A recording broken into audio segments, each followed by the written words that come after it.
အားလုံးပဲမင်္ဂလာပါကျွန်တော်ကတော့ဆက်ပဲဖြစ်ပါတယ်ဒီဗီဒီယိုထဲမှာကတော့ဒီပြန်လည်ရောက်ရှိလာမဲ့ Miss Bandit event အပါအဝင်နောက်ထပ်ရောက်ရှိလာမဲ့ဒီ free second ရရှိမဲ့ event တွေနဲ့ဒီတခြားသော event အကြောင်းအရာတွေကိုပြပြပေးသွားမှာပါဒါကြောင့်မလို့ဗီဒီယိုလေးကိုအဆုံးထိလိုက်ပါကြည့်ရှုပေးကြဖို့တောင်းဆိုပါတယ်ကဲဒီတော့တခုပြောချင်တာကတကယ်လို့စိတ်ရှိမယ်ဆိုရင်ကျွန်တော်ရဲ့ဗီဒီယိုလေးတွေကိုကြည့်ပြီးတဲ့အခါ VPN လေးကိုဖွင့်ပြီးတော့အကြောင်းအရာတွေတက်လာတဲ့အခါမကြော်ဘဲနဲ့ကြည့်ပြီးသွားကြဖို့လဲတောင်းဆိုလိုက်ပါတယ်ကဲဒီတော့ထုံးစံအတိုင်းဗီဒီယိုလေးကိုစလိုက်ကြရအောင်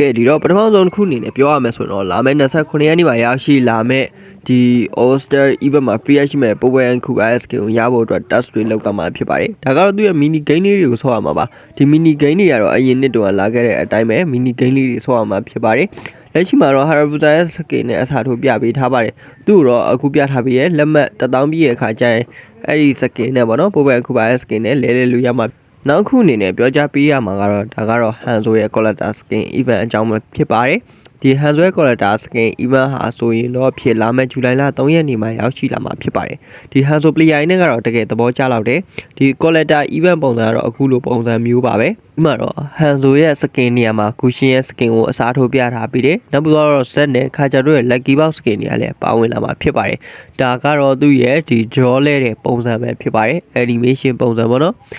ဒီကောင်ကအရင်တုန်းကတော့တိတ်ပြီးတော့မမိုက်တော့ဘူးလို့ပြောလို့ရပါတယ်သူက COA တွေနဲ့လည်းဖောက်လို့ရအောင်ပါဖြစ်ပါတယ်ခဲဒီတော့ဘာဖြစ်ဖြစ်အဆင်ပြေရလို့ပြောလို့ရပါတယ် COA တွေနဲ့လည်းဖောက်လို့ရတဲ့အပြင်ဟိုမှာပေါ့နော်ဒီတော့တခုအနေနဲ့ပြောချင်တာကတော့အရင်နှစ်တုန်းကအရင်လာခဲ့တဲ့ collector တွေကပြန်လဲပါဝင်လာဖို့ကတော့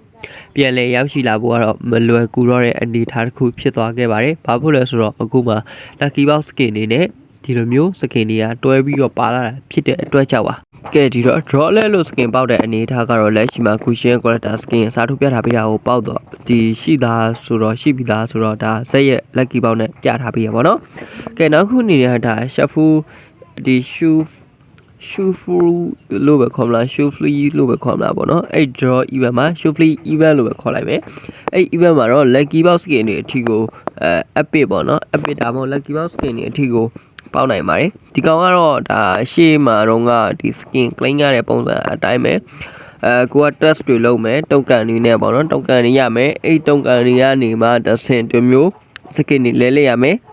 သူဖောက်ကမယ်ပေါ့နော်ကိုကြိုက်တဲ့ skin ရောက်တဲ့အခါကျရင်ဒီဘက်မှာ claim လိုက်လို့ရတယ်ဗျအဲ့ကောင်ကတော့တော်တော်လေးမှမိုက်တယ်လို့ပြောလို့ရပါတယ်lucky box တွေကတော့မပါဘူး epic တွေအထိပဲပါတာကိုတွေ့ရမယ်ဒီတော့ဒီကောင်ကြီးကတော့တော်တော်လေးမှမိုက်တယ် hero တွေလည်းစုံတယ်နောက်ပြီးတော့ဒီလိုမျိုး hero တွေကလည်းအစုံပါဝင်တဲ့အပြင်မှာဒီ skin တွေဆိုရင်လည်း normal ကနေမှ epic အထိပါဝင်လာတာကိုတွေ့ရမှာပါဒါကြောင့်မို့တော်တော်လေးမှမိုက်ပါတယ်ကဲဒီတော့ဒါကတော့29ရက်နေ့မှာရောက်ရှိလာမဲ့ All Star event ဒီအကြောင်းအရာပေါ့နော်လူနဲ့အတူပါဝင်လာတဲ့ date ဘာညာအကြောင်းအရာတွေပါနောက်တစ်ခုနေရဒါကတော့ promo time ပါ promo time ရလေလာမဲ့29ရက်နေ့မှာရောက်ရှိလာမဲ့ဆိုပြီးတော့သိထားရပါတယ်ဒီတော့သူ့ရဲ့ test တွေကတော့အရင်တုန်းကအတိုင်းပဲ log in ဝင်ရမယ် gain ပွဲဆော့ရမယ်ပြီးတော့တငယ်ချင်းတွေတွဲဆော့ရင်တွဲဆော့ဒါမှမဟုတ်ဒီစိန်တစ်ခါဖြစ်အဲ့လိုမျိုးလုပ်ပေးရမယ်ပေါ့နော်အဲ့လိုမျိုးလုပ်မယ်ဆိုတော့တနေ့ကိုတိုင်းမို့55လုံးရရှိမှာဖြစ်ပါတယ်စုစုပေါင်းအနေနဲ့15ရက်ဝန်းကျင်ကြာမှာဖြစ်ပြီးတော့တိုင်းမို့အနေနဲ့ကတော့800ကျော်ဝန်းကျင်ရရှိမှာဖြစ်ပါတယ်ဒီတော့နောက်တစ်ခုအနေနဲ့ပြောရမယ်ဆိုတော့ဒါ Metro Zero event ဖြစ်တယ်ဒီကောင်ကတော့ August 10ရက်နေ့မှာရောက်ရှိလာမယ်ဆိုပြီးတော့သိထားရပါတယ်ဒီကောင်ကတော့တော်တော်လေးမှမိုက်တယ် Roger Isbal ပြီးတော့ဒီ Asia တို့ရဲ့ skin ဟာပါဝင်လာတာဖြစ်ပါတယ်ဒီ Asia တို့ရဲ့ skin တို့ဒီ Roger ရဲ့ skin တို့ဆိုရင်လည်းလုံးဝရှယ်နောက်ကတော့ဒီ Isbal skin ဆိုရင်လည်းလုံးဝအလွင့်ကြီးပေါ့နော်ကျွန်တော်အနေနဲ့ဒီတဲကဘယ်ဟာကိုယူမလဲလို့မေးရင်တော့ကျွန်တော်အနေနဲ့ကတော့ဒီ Roger skin ကိုပဲယူဖြစ်ဖို့များတယ်လက်ရှိမှာကတော့ဒါ Niobe skin တွေနဲ့ပဲအစားထိုးပြပေးထားတာ skin တွေကတော့ effect တွေပါရောမထွက်သေးဘူးပေါ့နော်ဘာဖြစ်လဲဆိုတော့ကြာအောင်မှမလို့ပေါ့နော်တလားကျော်လောက်ကြာအောင်မှဖြစ်တဲ့အတွက်ပါသူရဲ့ effect တွေကတော့လာမယ့်ဇူလိုင်လလယ်လောက်မှာသိရမှာဖြစ်ပါတယ်ဒီတော့ promo time နေနဲ့ဆိုရင်တော့ဒီမျိုး skin တွေကို diamond တစ်လုံးနဲ့ဝယ်လို့ရမှာဖြစ်ပါတယ်ကဲဒီတော့နောက်ခုအနေနဲ့ပြောပြမှာကဒီမျိုး promo time နေနဲ့ရောဒီလာမယ့်8လပိုင်းလာမယ့်9လပိုင်း10ရက်နေ့မှာရောက်ရှိလာမယ့်ဒီ ဘယ်လိုပြောမလဲစိတ်စီရမှာပါဝင်ထားတယ်ပေါ့နော်ဒီ saver skin တွေဖြစ်တဲ့6ရဲ့ skin အစိမ်းတွေVela ရဲ့ skin တွေပေါ့နော်သူတို့ကိုယူလို့ဝယ်လို့ရမလားဆိုတော့ကတော့ကျွန်တော်အနေနဲ့တော့သိပြီးတော့မသေးချာသေးဘူးပေါ့နော်မပြောတိုင်သေးဘူးဝယ်လို့ရရင်လည်းရလောက်တယ်နောက်ခုအနေနဲ့တော့ဒါကတော့ဒီ2025ခုနှစ်အတွင်းမှာပြန်လည်ရောက်ရှိလာမယ်ဒါ Miss Bandai event ပေါ့နော်ဒီ2025နှစ်ခုနှစ်အတွင်းမှာပေါ့နော်ပြန်ရောက်လာမဲ့ event တွေထဲမှာတော်တော်လေးကိုမှဒါ event စားနေတဲ့ event တစ်ခုဖြစ်တယ်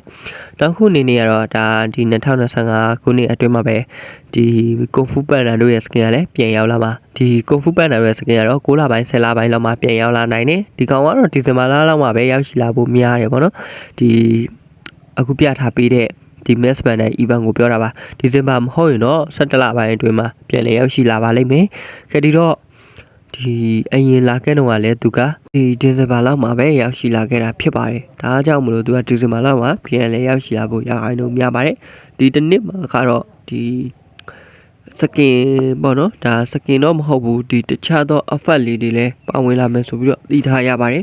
တော့ပြောင်းလဲသွားတာတွေလည်းရှိပါလိမ့်မယ်ပေါ့နော်ဒီတော့တော်တော်လေးမှမိုက်တဲ့ event တစ်ခုဖြစ်တယ်ဒါကြောင့်မလို့အားလုံးအနေနဲ့သဘောကျလိမ့်မယ်လို့တော့ကျွန်တော်အနေနဲ့ယုံကြည်ပါတယ်ဒီတော့အားလုံးပဲဒီလိုမျိုး video လေးကိုကြည့်ပြီးတဲ့နောက်ပိုင်းမှာဆိုရင်တော့အားလုံးပဲသိချင်တာတွေသိသွားကြလိမ့်မယ်လို့တော့ကျွန်တော်အနေနဲ့တော့ထင်ပါတယ်ဒီတော့အားလုံးပဲအဆင်ပြေကြပါစေလို့ဆုတောင်းပေးပါတယ်တကယ်လို့ကျွန်တော်ရဲ့ channel လေးကိုဒီ video လေးတွေကိုသဘောကျရဆိုတော့ကျွန်တော်ရဲ့ channel လေးကိုလည်း subscribe လုပ်ပြီးတော့အားပေးသွားခဲ့ဖို့လည်းတောင်းဆိုလိုက်ပါတယ်ပေါ့နော်ဒီတော့အားလုံးပဲဘိုင်နောက် video တစ်ပုံပါပဲကျွန်တော်ပြန်လဲဆုံတွေ့ကြမယ်ခင်ဗျာ